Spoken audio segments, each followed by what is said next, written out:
प्यारे बच्चों, संस्कृत सुरभि में आप सबका बहुत बहुत स्वागत है। और आज प्रस्तुत है रुचिरा चतुर्था पाठ हास्य बाल कवि सम्मेलनम। जैसा कि इसके नाम से ही पता चल रहा है, हास्य बाल कवि सम्मेलनम मतलब हास्य कविता है इसमें। और एक जो कवि हैं वो बालक हैं, बड़े नहीं हैं, छोटे हैं, छोटे बच्चे हैं ना। तो उनका जो है सम्मेलन है, हास्य बाल कवियों का सम्मेलन। ठीक है, ये पाठ का अर्थ हुआ। इसके बाद अब पढ़ते हैं। देखिए लिखा है, देखिए तो ये ना एक नाटक है। नाटक में जैसा आप चित्र में देख रहे हैं, ये 4 बाल कवि बैठे हैं। ये जो है उद्घोषक हैं, मतलब जो मंच का संचालन करता है। ये पीछे पर्दा भी है और ये सब श्रोता हैं, है ना। तो ये कुछ ऐसी कविताएं सुनाएंगे और संस्कृत में बोलेंगे, संस्कृत में सुनाएंगे कि जिनका अर्थ बहुत ही मज़ेदार होगा, बहुत ही हंसी वाला होगा, है ना। तो चलिए पढ़ते हैं इसको।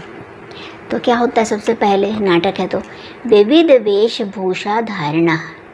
विविध माने अनेक प्रकार के वेशभूषा को धारण करने वाले 4 बाल कवयः, 4 बाल कवि माने छोटे बच्चे और जो कवि हों उनको कहते हैं बाल कवि। मंचस्य उपरि, मंच के ऊपर, उपविष्टा सन्ति, बैठे हुए हैं। अनेक प्रकार के वेशभूषा धारण करके 4 बाल कवि मंच के ऊपर बैठे हुए हैं। अधः और नीचे श्रोतारः, श्रोतागण है। और वो कैसे हैं, हास्य कविता श्रवणाय उत्सुका। वे हास्य की कविता, हास्य कविता कैसे, जिसको सुनकर हंसी आए। तो हास्य की कविता सुनने के लिए, श्रवणाय माने सुनने के लिए, उत्सुका सन्ति, बहुत अधिक उत्सुक हैं। उत्सुक मतलब क्यूरियस, है ना। और कोलाहलम च कुर्वन्ति, और अभी प्रोग्राम शुरू नहीं हुआ है तो इसलिए काफ़ी शोर कर रहे हैं कि भाई जल्दी से शुरू करो, है ना। संचालक जो हैं कहते हैं अलम कोलाहलेना, माने शोर मचाने से बस करो। अद्य परम हर्षस्य अवसर, आज परम माने बहुत अधिक, हर्षस्य खुशी का अवसर है। यत माने कि अस्मिन् कवि सम्मेलने, कि इस कवि सम्मेलन में आज बहुत अधिक खुशी की बात है, या हर्ष खुशी का अवसर है कि यत माने कि अस्मिन् कवि सम्मेलने, इस कवि सम्मेलन में काव्यहंतारः, काव्य को मार डालने वाले, है ना, काल यापकाश्च, और समय को बिताने वाले, समय को व्यर्थ में बिताने वाले, है ना, भारतस्य, भारत के हास्य कवि धुरंधरा समागता, भारत के हास्य कवियों में जो धुरंधर हैं मतलब सर्वश्रेष्ठ हैं, है ना, वे समागता आए हुए हैं। एहि आओ करतल ध्वनिना, ताली बजाकर, करतल ध्वनि से, कर हाथ और तल ने इसको ताली बजाना, इसको कहते हैं करतल। करतल ध्वनिना, हाथ तालियों से, वयम हम सब, एतेषाम इनका, इन सब का, ये कवियों का स्वागतम कुर्मः, स्वागत करते हैं। तो गजाधर, गजाधर नाम का कोई व्यक्ति है, व्यक्ति नहीं, इन्हीं में से, कवियों में से है। गजाधर कवि जो हैं वो कहते हैं, आते मंच पर कहते हैं सर्वेभ्यो और रसिकेभ्यो नमो नमः। सभी और रसिक मतलब जो बिल्कुल भी कविता में रुचि नहीं रखते, ऐसे लोगों को नमो नमः, नमस्कार है। अहम प्रथमम तावत, पहले तो अहम मैं, आधुनिकम वैद्यम, आधुनिक वैद्य को उद्देश्य करके, मतलब उद्दिष्ट करके, लक्ष्य करके, स्वकीयम काव्यम श्रावयामि, अपनी कविता श्रावयामि, सुनाता हूँ, है ना। देखते हैं क्या, कौन सी कविता सुनाते हैं। सुनाते हैं कविता, वैद्यराज नमस्तुभ्यम, यमराज सहोदर, यमस्तु हरति प्राणान, वैद्य प्राणान धनानि च। कहते हैं हे वैद्यराज, नमस्तुभ्यम, तुभ्यम नमः, तुम्हें नमस्कार है। और वैद्यराज का विशेषण है, वो कैसा, क्या है विशेषण, यमराज सहोदर, यमराज के सहोदर माने सगे भाई। यमराज के बारे में तो आपको पता ही होगा ना, कहते हैं जो काल हैं, जो मृत्यु के देवता हैं, तो कहते हैं कि यमराज के सगे भाई वैद्यराज, हे वैद्यराज नमस्तुभ्यम, तुम्हें नमस्कार है। क्यों नमस्कार है? कहते हैं यमः तू, यमस्तु, यमः प्लस तू, यमराज तू माने तो हरति प्राणान, यमराज तो प्राणों को हरता है ना। लेकिन वैद्य, वैद्य जी आप तो प्राणान, प्राणों को भी, और धनांच, और धन को भी, आप धन और प्राण दोनों को हर लेते हैं। तो हे यमराज के सगे भाई वैद्यराज आपको नमस्कार है। यमराज तो प्राणों को हरता है, किंतु हे वैद्यराज आप तो प्राण और धनानिच, धन को भी हर लेते हैं। जब ऐसी कविता सुनाते हैं तो सर्वे उच्चै हसंती, सभी लोग ज़ोर से हंसते हैं। अब जो है दूसरे कवि आते हैं कालांतक, इनका नाम है कालांतक। कालांतक जो समय को का अंत कर दे, कालांतक। कहते हैं अरे वैद्यास्तु सर्वत्र परंतु नौ में मादृशा कुशला जनसंख्या निवारणे ममापि काव्यम इदम शृण्वन्तु भवन्तः। कहते अरे वैद्याः तू सर्वत्र, वैद्यास्तु, वैद्याः प्लस तू, तू माने तो, वैद्या माने वैद्य है ना, आयुर्वेद के जो होते हैं, या डॉक्टर समझ लीजिए यहाँ।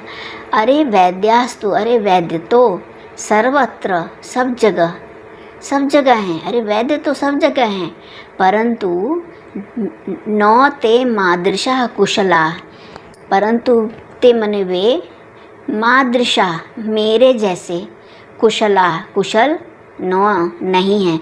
वैद्य तो सब जगह हैं परंतु वे मुझ जैसे कुशल नहीं हैं। किस काम में? जनसंख्या निवारण है, जनसंख्या को घटाने में, है ना। क्या करते हैं ये?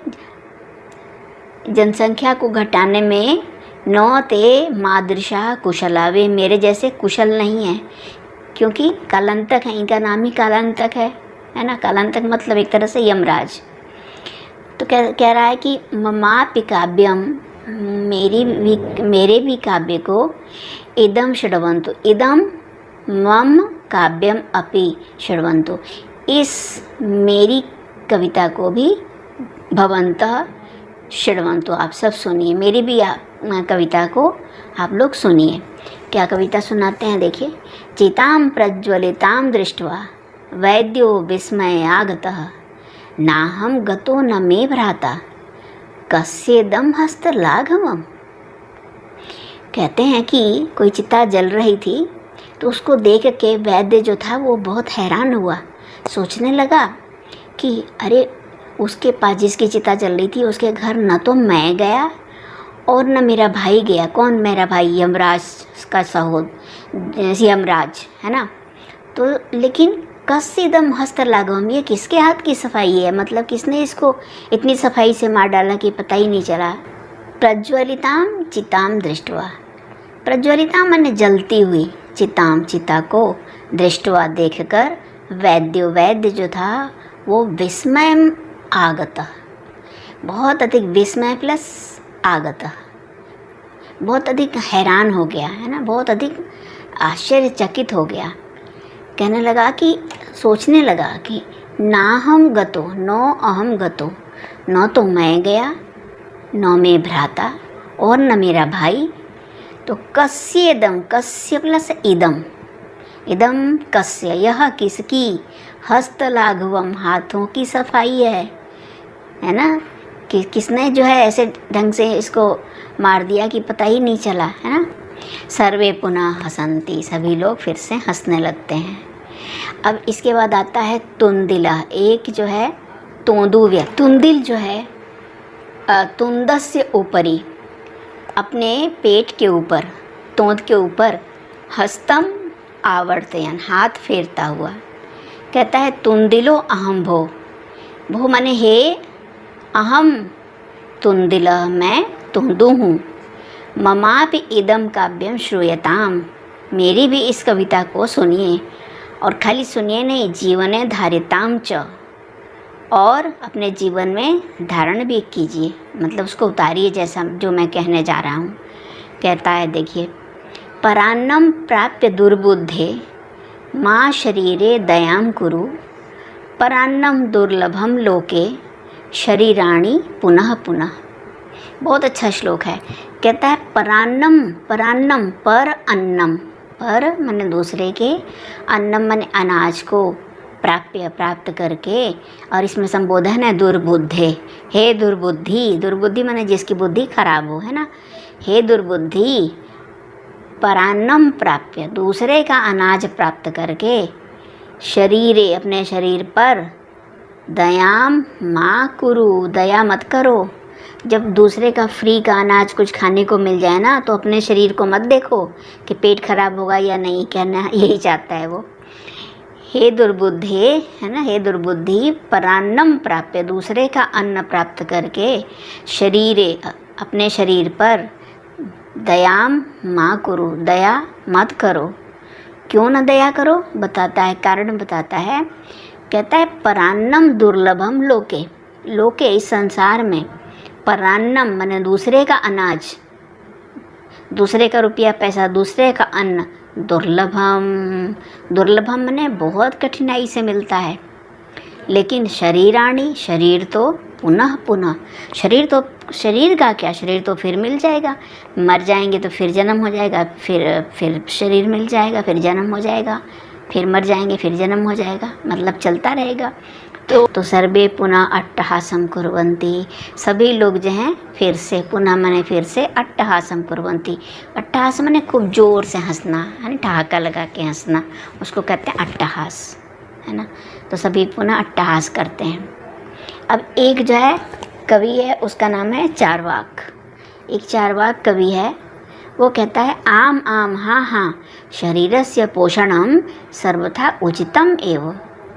हाँ हाँ ठीक कह रहे हो, शरीर का पालन पोषण करना तो सर्वथा माने हर प्रकार, पोषण करना माने पालन पोषण करना, है ना, उसको पालना, सर्वथा उचितम एव, हर प्रकार से उचित ही है।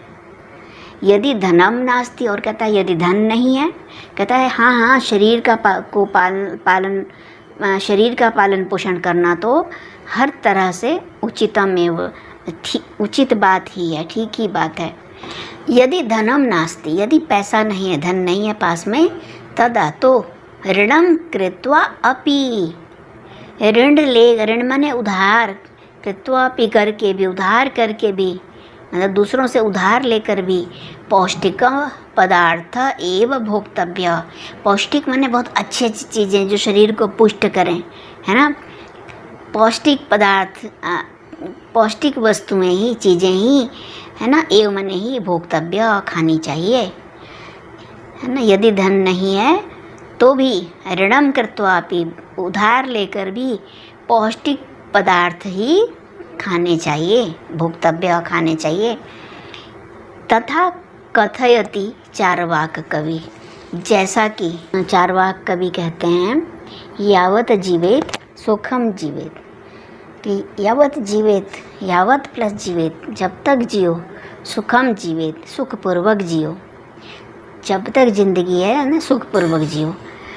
ऋणम कृत्वा, ऋण करके भी, घृतम पिबेत, घी पिएं, मतलब घी पिएं, अच्छी अच्छी चीज़ें खाएं, अगर पैसा नहीं है तो उधार करके लें, लेकिन खाएं सब अच्छी अच्छी चीज़ें और शरीर को पाले पोसे, है ना। श्रोता रहा, अब श्रोताओं में से श्रोता कहते हैं तरही, तो ऋणस्य प्रत्यर्पणम कथम, तो ऋण को चुकाएं कैसे, ऋणम माने उधार को, अगर पैसा नहीं है और ऋण ले लिया तो उसका प्रत्यर्पण माने उसकी अदायगी, है ना, उसको लौटाना, लौटाएं, कथम माने कैसे। तो चार्वाक कहता है, कवि कहता है, श्रूयताम, सुनो, मम अवशिष्टम काव्यम, अरे कहता अभी मेरी कविता बची हुई है, अवशिष्टम काव्यम, अभी शेष काव्य जो है मेरे पास, उसको श्रूयताम, सुनिए। कहता है घृतम पीत्वा, घी पीकर, श्रमम कृत्वा, और मेहनत करके, ऋणम, ऋण को, उधार को, जनः मनुष्य जो है, प्रत्यर्पयेत चुकाए, पहले उधार करके घी पी ले, फिर उसके बाद मजबूत होकर श्रमम कृत्वा परिश्रम करके, है ना, ऋणम प्रत्यर्पयेत ऋण को चुका दे। जनः मने मनुष्य, मनुष्य जो है घी पीकर फिर श्रम करके, है ना, ऋण को चुकाए, ऐसा कहता है वो।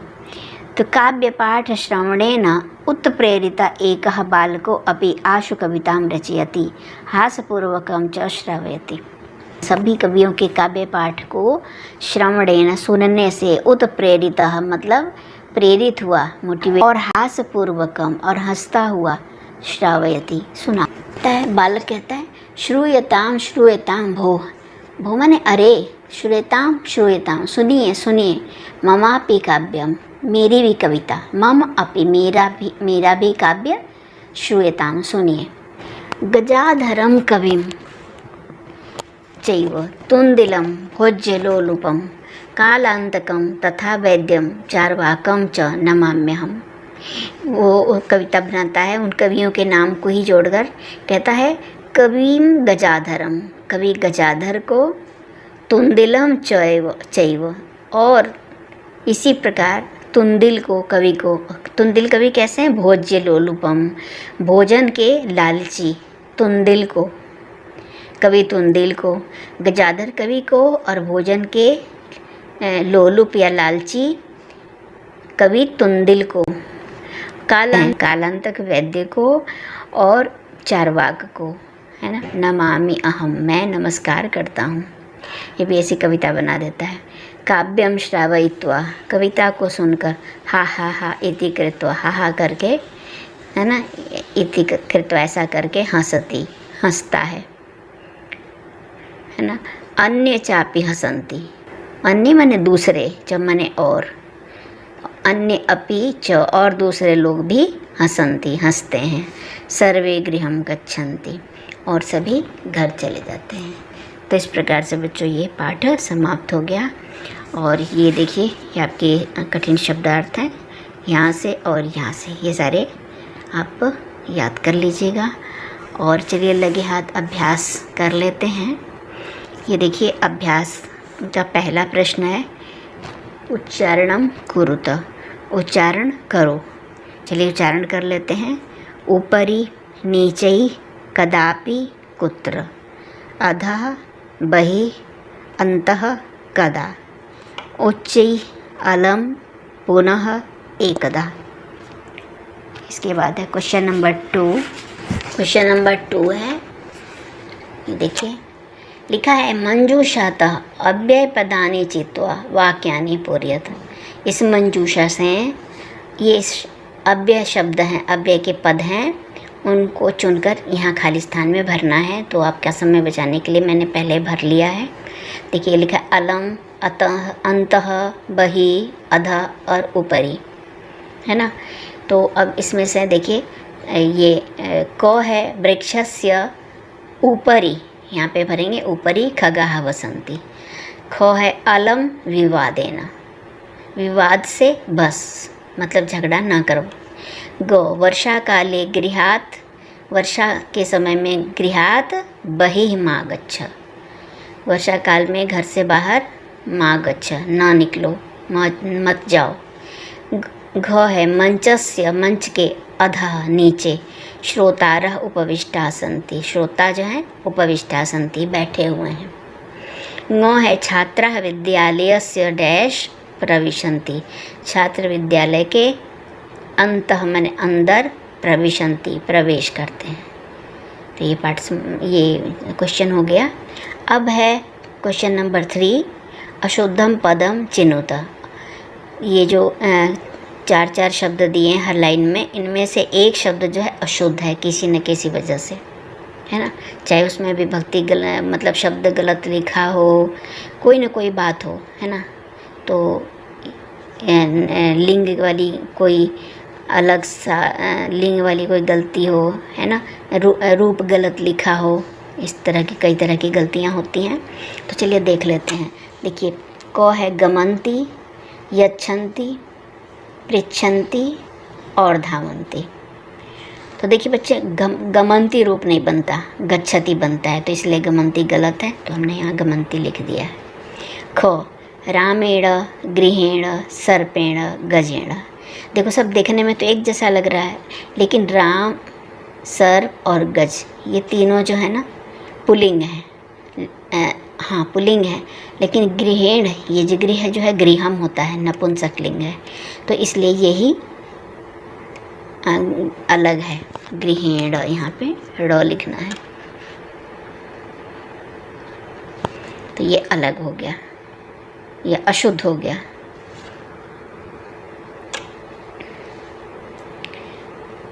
ये है लतया मातया रमया निशया। देखिए लतया रमया निशया ये तीनों शुद्ध रूप हैं, ऐसे ही बनते हैं। मातिया नहीं बनता, मात्रेण होता है, तो इसलिए हमने इसको अलग लिख दिया मातया। घो में है लते रमे माते और प्रिय, ये सब संबोधन में लिखे गए हैं, लते रमे और प्रिय।